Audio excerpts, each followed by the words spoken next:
Shabbat Shalom. On va commencer un nouveau cycle de cours, Bezrat Hashem, sur la signification et la symbolique des mitzvot.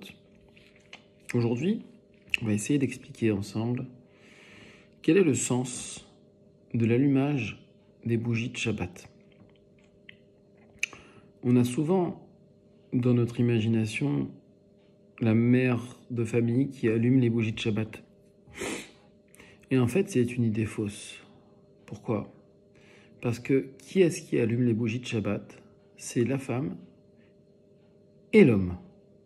C'est-à-dire que même le Shulchan Aruch va jusque dire que si l'homme est seul dans sa maison, il doit allumer les bougies de Shabbat.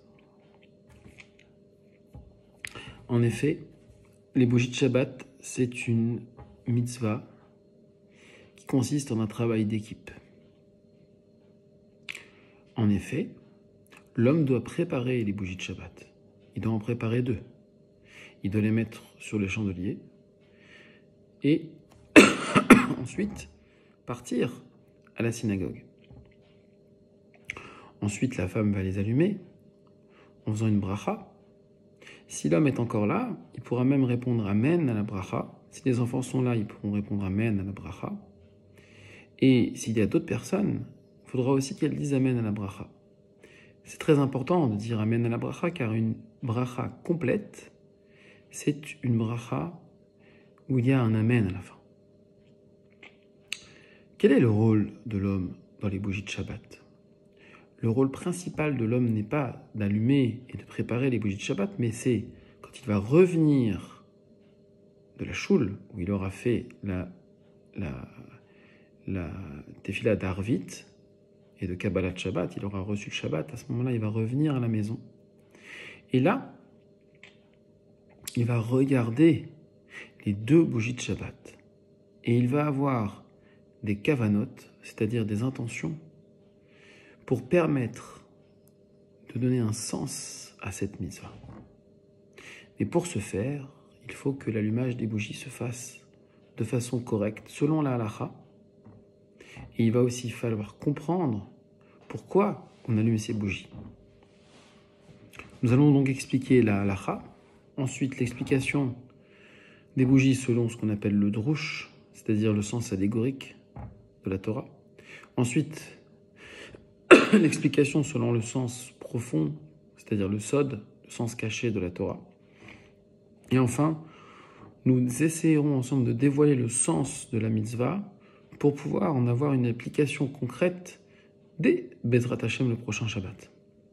Il faut savoir que l'allumage des bougies se fait à un moment très précis. Déjà, il faut distinguer la période de l'été et la période de l'hiver, c'est-à-dire la période de l'heure d'été et de l'heure d'hiver quand nous sommes en France. À d'autres endroits du monde, c'est fort différent. Il faut savoir 2 choses. La première chose, c'est que la femme doit allumer les bougies de Shabbat avant le coucher du soleil. Et elle a jusqu'au coucher du soleil non inclus pour allumer les bougies de Shabbat. En hiver, en général, les femmes allument les bougies de Shabbat entre 10 et 20 minutes avant le coucher du soleil. En été, la femme devra voir avec son mari quand est-ce qu'elle allume les bougies de Shabbat, car elle devra prendre sur elle le Shabbat en même temps que son mari. Et vous allez me dire pourquoi, ce sont 2 personnes différentes. Eh bien non. Nous allons voir que le sens de l'allumage des bougies de Shabbat correspond en fait à une illumination très intense de l'âme de l'homme et l'âme de la femme. Et le mari et la femme ne sont en fait qu'une seule et même neshama. C'est pour ça que c'est important que la femme allume les bougies avant que l'homme ne dise le barechou de la prière d'Arvit, c'est-à-dire que l'homme n'accepte définitivement le Shabbat sur lui. Pour ce, il faut introduire une notion, c'est le plag à mincha. Le plag à mincha correspond à une certaine heure, un certain moment avant le coucher du soleil. Ce sont des heures relatives, c'est-à-dire que ce sont des heures qui sont calculées, mais ce ne sont pas des heures qui sont réelles. Et elles sont calculées de sorte que c'est à partir de ce moment-là, du plag à mincha, qu'on appelle plag à mincha, qui est en ce moment en France, à Paris, autour de 19h15. Nous sommes juste après les fêtes de Pessah, et nous sommes à l'heure d'été. Eh bien, à ce moment-là, la femme peut commencer à allumer les bougies de Shabbat. Et le mari pourra commencer à faire la prière d'Arvit. Il se trouve que, en règle générale, l'allumage des bougies se fait autour de 19h30, puisque le mari va dire le Barichou autour de 19h35 ou 40. Il faudra voir dans chaque choule comment ça se passe et suivre les instructions du responsable de la communauté ou du Rav pour que l'homme et la femme soient bien synchronisés pour l'allumage des bougies. Parce que quand l'homme va recevoir sa nouvelle Neshama, c'est-à-dire la Neshama de Shabbat, au moment du Barichou, il reçoit le Ruach de la Neshama, donc une partie importante de cette Neshama, eh bien il faut que la femme ait allumé les bougies de Shabbat. L'allumage optimal se fera donc de cette façon-là. Maintenant, Bediavad, c'est-à-dire a posteriori, si l'épouse n'a pas encore allumé les bougies au moment où l'homme dit Barichou, elle pourra le faire a posteriori jusqu'au moment du coucher du soleil. Mais elle devra de toute façon le faire avant que son mari ne rentre de la choule. Un exemple concret, en ce moment, le coucher du soleil se trouve aux alentours de 20h45. Imaginons que son mari ait fini la prière de Harvit à 20h et qu'il rentre autour de 20h15, alors il faudra que la femme ait allumé les bougies avant 20h15. Et au moment où le mari va rentrer dans la maison, à ce moment-là, le Shabbat sera accepté définitivement pour les deux personnes, c'est-à-dire pour l'ensemble de la Neshama. Il faut savoir également que le moment de l'allumage des bougies, c'est un moment propice, puisque l'homme et la femme vont recevoir cette Neshama nouvelle qui va venir les aider pour tout le Shabbat. Eh bien, c'est un moment pour demander des choses à Hachem, pour demander une bracha pour les enfants, qui soient des érudits en Torah, qui soient Yirei Shamayim, qui craignent le ciel, qu'ils aiment Hachem, qu'ils aiment ce qu'ils font, qu'ils aiment les mitzvot, qu'ils trouvent un sens aux mitzvot et qu'ils trouvent un sens dans leur vie. Nous allons maintenant expliquer le sens et pourquoi nous allumons les bougies de Shabbat, avec le sens allégorique. Je voudrais juste introduire deux concepts. Le premier, c'est les niveaux de compréhension dans la Torah. Il y a 4 niveaux de compréhension. Les 2 premiers sens de la Torah sont les sens simples, c'est-à-dire le sens direct des mots, donc allumage des bougies, c'est-à-dire nous allumons la bougie. Et le sens du rémé, c'est-à-dire de l'allusion, qui est un sens assez simple également. Maintenant, nous avons 2 sens qui sont plus profonds. Le premier, c'est le sens allégorique, qu'on appelle le drush. Nous allons expliquer maintenant en quoi consistent les bougies selon ce sens allégorique. Nous avons également un 4e niveau qui est le sod, c'est-à-dire selon la Kabbalah. Il faut savoir que ces différents niveaux de compréhension ont été transmis à Moshe Rabbeinu au mont Sinaï. Plus précisément, quand il est monté par des échelles, parce que Sinaï, c'est la gematria de Sulam, et Sulam, ça veut dire échelle en hébreu. Donc on dit que Moshe Kibel Torah mi Sinaï, Moshe a reçu la Torah au Sinaï, il n'a pas reçu au mont Sinaï, il a reçu en montant des échelles, en étant humble, et en pouvant monter des échelles, en passant les barrières des différents anges. Et donc en recevant la Torah directement d'Hachem. Tout a été transmis à Moshe Rabbeinu, je disais, mais une partie a été non écrite, c'est-à-dire qu'elle correspond à la Torah orale, et une partie a été écrite, elle correspond à la Torah écrite. Dans la Torah orale, nous avons une partie qui a été mise par écrite au moment de ce qu'on appelle la rédaction du Talmud. Une autre partie a été mise par écrite par Rabbi Shimon Bar Yochai, qui avait étudié avec Eliyahu Hanavi. Et enfin, une dernière partie a été mise par écrite par le Harizal, c'est-à-dire au moment où lui aussi a étudié avec Eliyahu Hanavi.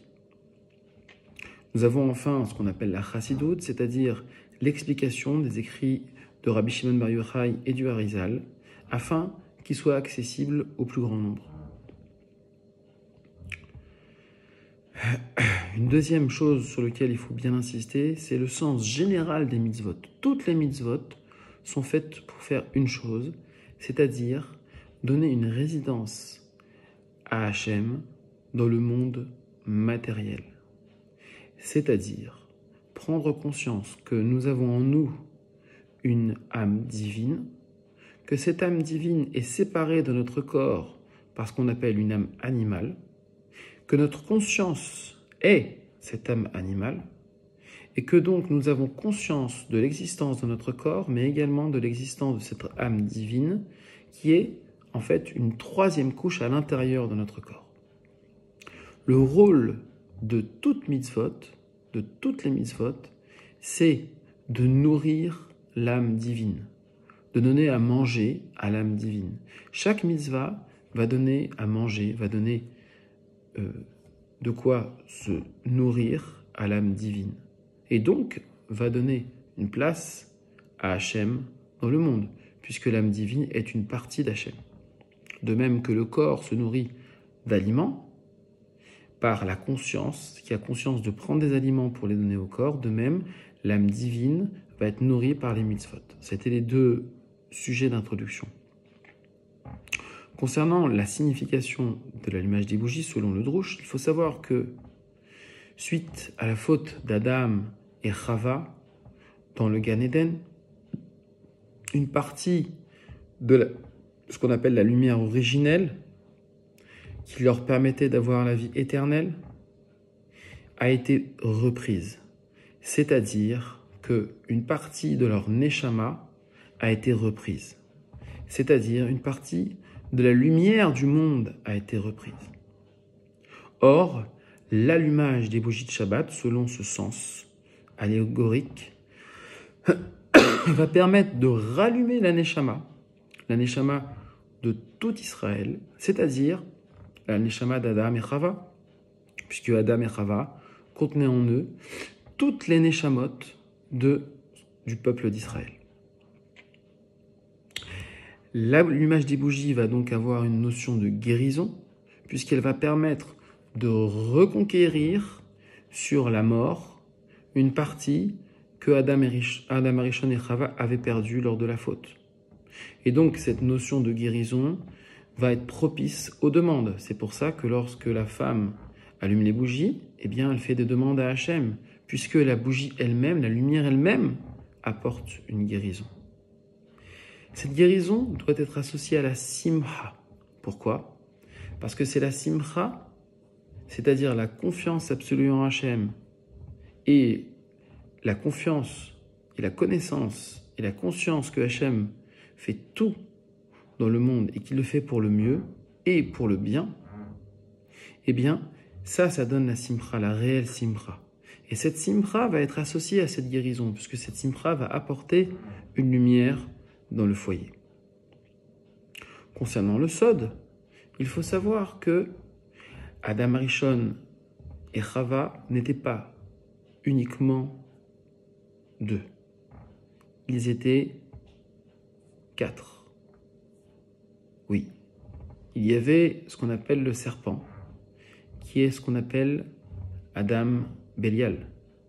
Et il y avait aussi une autre Chava. Le nom de celle-ci est L-I avec un T à la fin. Nous ne pouvons pas, ou en tout cas il vaut mieux éviter de prononcer son nom.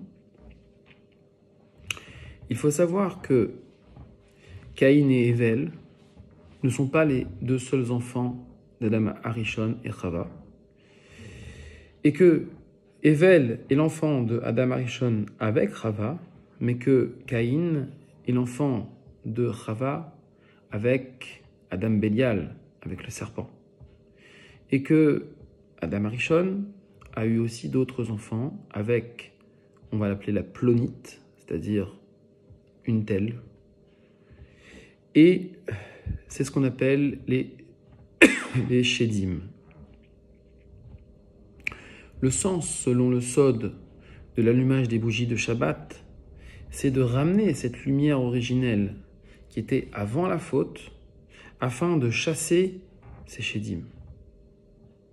Un deuxième sens, une deuxième kavana qu'on peut avoir, c'est de ramener ce qu'on appelle les couronnes de sainteté.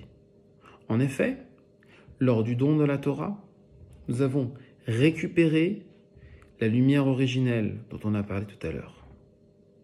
Nous avons réparé la faute d'Adam Arishon. Et donc, le peuple juif est devenu éternel. La mort a disparu du monde. Comment cette mort a disparu?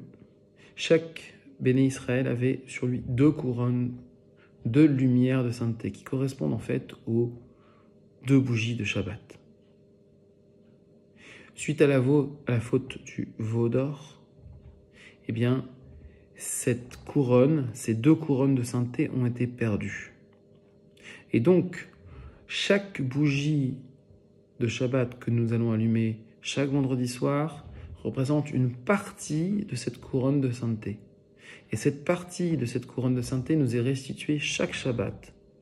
Car cette lumière de la vie éternelle a été enlevée au peuple d'Israël, mais donnée en garde à Moshe Rabbeinu. Et donc la deuxième chose qu'il faut savoir, c'est que Moshe Rabbeinu, son âme, sa neshama, vient chaque Shabbat nous rendre cette couronne de sainteté, en partie seulement, parce que sinon nous serions éternels chaque Shabbat. Nous le sommes d'une certaine façon, en partie. Et c'est la réunion de tous les Shabbats, des 6000 ans de cette Shemitah, c'est-à-dire des 6000 ans de l'histoire du peuple juif, qui va faire que nous aurons, quand Mashiach va venir, à nouveau, ces 2 couronnes de sainteté. Il faut savoir que celle qui a fauté, c'est la première Chava. Elle a fauté avec Adam Arishon. Et c'est cette faute-là qui a conduit à l'existence de Shedim, c'est-à-dire à l'existence des forces du mal qui nous font croire à l'illusion que dans le monde matériel, il existe la tristesse. C'est à partir de la tristesse qu'est construite ce qu'on appelle donc la marloquette. La marloquette, c'est-à-dire les différents. Et c'est à partir des différents qu'est construit ce qu'on appelle le Lashon Hara. Et c'est à partir du Lashon Hara qu'est construit ce qu'on appelle la Havara du Baal Keri. Si on prend les 4 lettres, donc Atzvut, la tristesse, Lashon Hara, la Med, Mem de Marloquette et Kouf de Keri, nous obtiendrons le mot Amalek.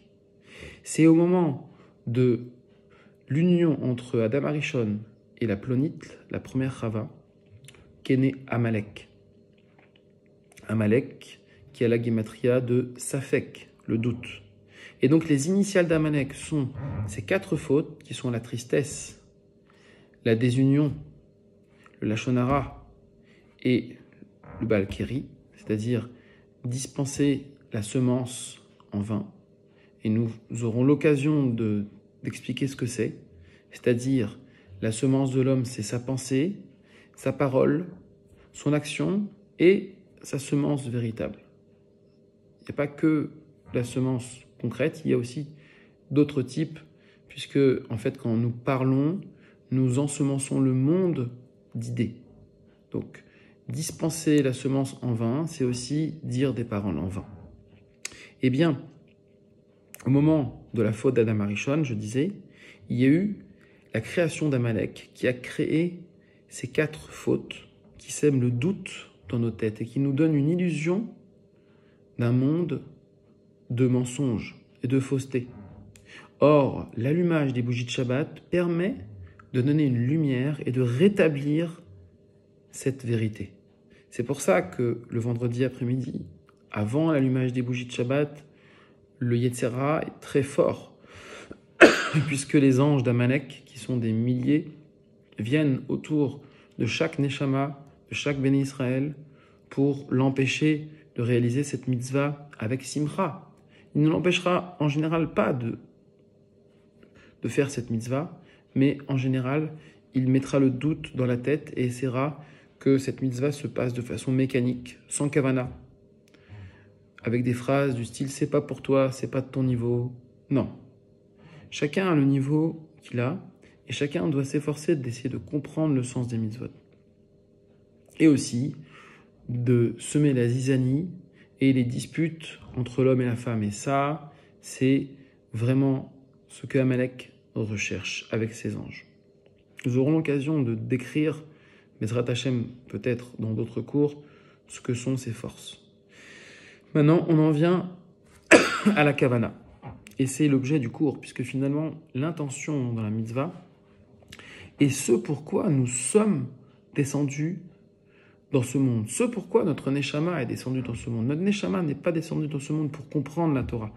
Cette Neshama est descendue pour faire une place à Hachem, c'est-à-dire au Or En Sof, une lumière infinie dans ce monde. Et pour laisser la place à une lumière infinie, eh bien, il n'y a qu'une seule façon de le faire, c'est de se lier avec la face profonde de la Torah et de la mettre en pratique par la Kavana. De nombreux Mefarshim, c'est-à-dire des décisionnaires halachiques concernant ce qu'on appelle le Sod, c'est-à-dire le secret de la Torah, disent que il est obligatoire pour un Béné Israël de prier et de faire les mitzvot avec une kavana. D'ailleurs, la halacha dit elle-même que ce n'est pas sûr qu'on soit quitte d'une mitzvah sans avoir une kavana réellement et profonde, et chacun à mesure de sa compréhension. Le Talmud dit d'ailleurs que on doit apprendre dans le but d'agir. Nous allons donc essayer d'expliquer les différentes kavanas que nous pouvons avoir. Donc, nous avons 2 intentions différentes dans les bougies. La première intention est une intention assez simple à comprendre. C'est le fait qu'il existe 2 bougies de Shabbat. Comme écrit dans le Sidour du Rashash, la première bougie, elle correspond à la mitzvah de Zachor et Yom Shabbat, c'est-à-dire rappelle-toi le jour du Shabbat. La deuxième bougie correspond à Shamor et Yom Shabbat, c'est-à-dire garde le jour du Shabbat. Et nous allons expliquer en quoi c'est une kavana très profonde. Zachor et Yom Shabbat est une mitzvah positive, c'est-à-dire une mitzvah que l'on doit faire. Chaque Shabbat, se rappeler que Hachem a créé le monde en 6 jours et que le 7e jour, il n'a rien créé. C'est une mitzvah positive qu'on doit faire par la pensée et par la parole et par l'action, c'est-à-dire en récitant le kiddush. Cette mitzvah est attribuée à l'homme, puisque c'est une mitzvah masculine. Et oui. Et donc la première bougie, celle de droite, sera une bougie masculine. Et la deuxième bougie va correspondre à ce qu'on appelle Shamor, c'est-à-dire les 39 interdictions de Shabbat, avec les interdictions rabbiniques, qui correspondent au fait de s'abstenir de faire des travaux interdits le Shabbat, comme par exemple porter, allumer un feu, éteindre un feu, construire, trier, etc. Cette mitzvah-là, qui correspond à 39 interdictions, est une mitzvah qu'on appelle féminine. C'est une mitzvah de l'ota'asé, de ne pas faire. Quand nous allons regarder les 2 bougies de Shabbat, nous allons nous rappeler ces 2 pendants du Shabbat, c'est-à-dire d'une part Zachor et Yom Shabbat, et d'autre part Shamor et Yom Shabbat. La deuxième kavana qui est plus profonde, c'est que l'homme doit absolument regarder les bougies. Pourquoi ? Parce que c'est en regardant les bougies qu'il va avoir une révélation du Or En Sof, c'est-à-dire de la lumière divine, de la lumière d'Hachem, qui correspond aux couronnes qui sont sur sa tête et celles de sa femme. Et ces couronnes, on le rappelle, sont une petite partie de la lumière qui nous avait été enlevée lors de la faute du veau d'or et qui nous est restituée par Moshe Rabbeinu chaque Shabbat. Nous avons dans la bougie une première partie qui est la partie la plus basse, qu'on appelle la partie du Keter. C'est la partie qui correspond en fait à la partie la plus profonde de la Neshama.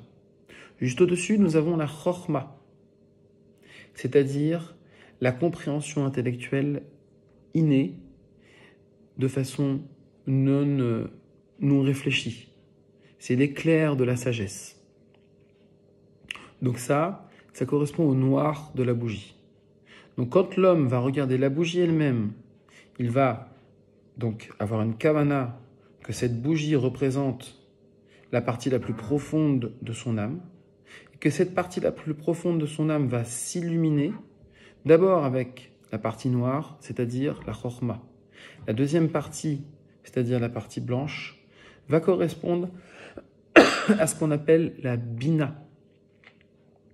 Il y aura ici une partie bleue qui correspondra à sa tiferet, et enfin une partie jaune qui correspondra à sa malchut.